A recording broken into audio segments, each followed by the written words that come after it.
Ketua Komisi 9 DPR fraksi PDIP Charles Honoris mengungkap, program makan bergizi gratis atau MBG kerap dipelesetkan. Kini banyak yang menyebut sebagai makan beracun gratis. Hal ini terjadi lantaran seringnya kasus keracunan yang terjadi usai memakan makanan dari program makanan bergizi gratis. Saya rasa di sini tidak ada yang meragukan tujuan dan niat baik dari program ini, ya. Dan saya rasa kita semua setuju tujuan dari program ini, bagaimana ke depan kita harus bisa mengentaskan gizi buruk di Indonesia. Namun tentunya niat baik dan tujuan baik harus diikuti juga dengan pelaksanaan yang baik, ya. Koordinasi yang baik. Kami di Komisi 9, saya rasa Bapak Ibu semua kita ingat ya, dari awal sudah mengingatkan kepada BGN untuk bisa berkoordinasi dengan baik dengan lembaga-lembaga lainnya. Bahkan dengan Badan POM itu kita masukkan dalam kesimpulan rapat, Pak. Kesimpulan kita masukkan bahwa harus ada kerjasama, tetapi kesimpulan dimasukkan beberapa minggu berjalan juga kerjasamanya hanya sebatas mengizinkan Badan POM untuk memberikan pelatihan. Ya, sampai kejadian kasus keracunan.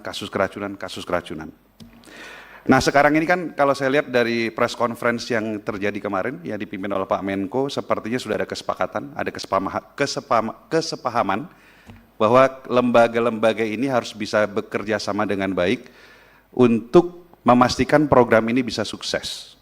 Ya. Saya berharap hal ini bisa terjadi.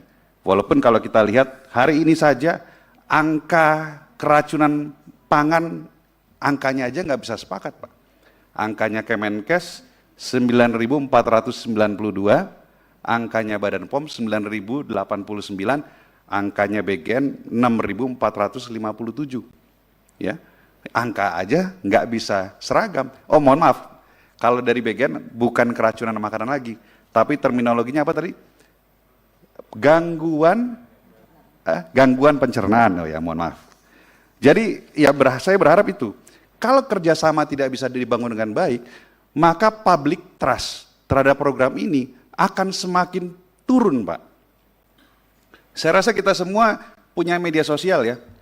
Kalau kita buka sosmed hari-hari ini seperti yang disampaikan Ibu M tadi ya, banyak itu berseliweran konten-konten, ya termasuk ajakan untuk menolak MBG.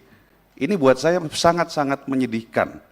Kita kan mau program ini berhasil, tapi kalau ini dibiarkan, maka tanpa ada kampanye negatif pun, masyarakat bisa saja sudah takut untuk mengizinkan anaknya mengkonsumsi MBG. Ya, konten-kontennya banyak Pak, lucu-lucu. MBG itu sekarang dipelesetin, bukan makan bergizi gratis, tapi makan beracun gratis, makan belatung gratis, makanan apa lagi? Makanan berbahaya dan lain-lain lah.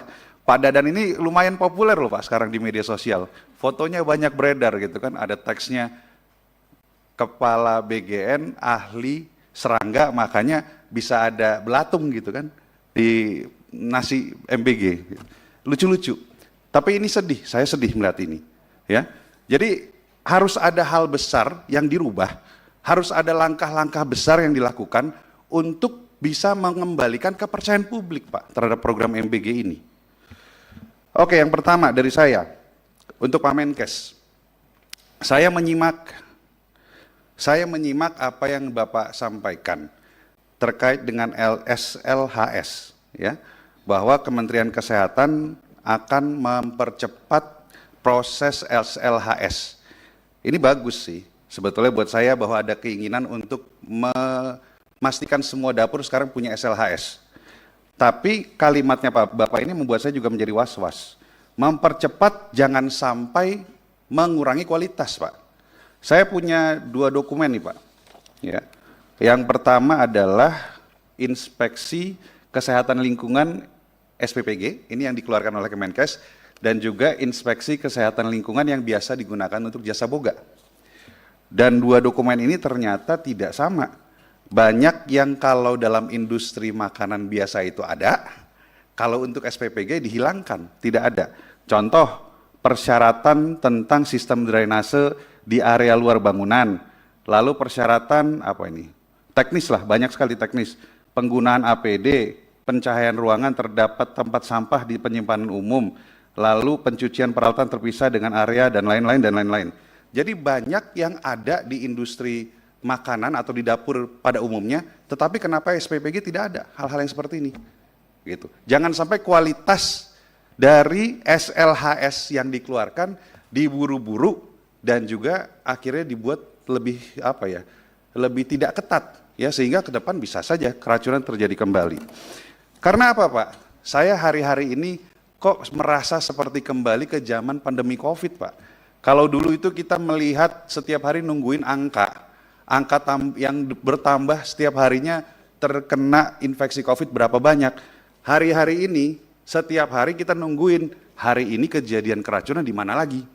2 hari lalu di Ciamis sama di Lampung. Kemarin di Jakarta sama di Garut. Hari ini mau di mana lagi, Pak? Gitu. Maka dari itu, Pak, SLHS jangan diterbitkan asal-asalan. Ya, saya minta SLHS dibuat ketat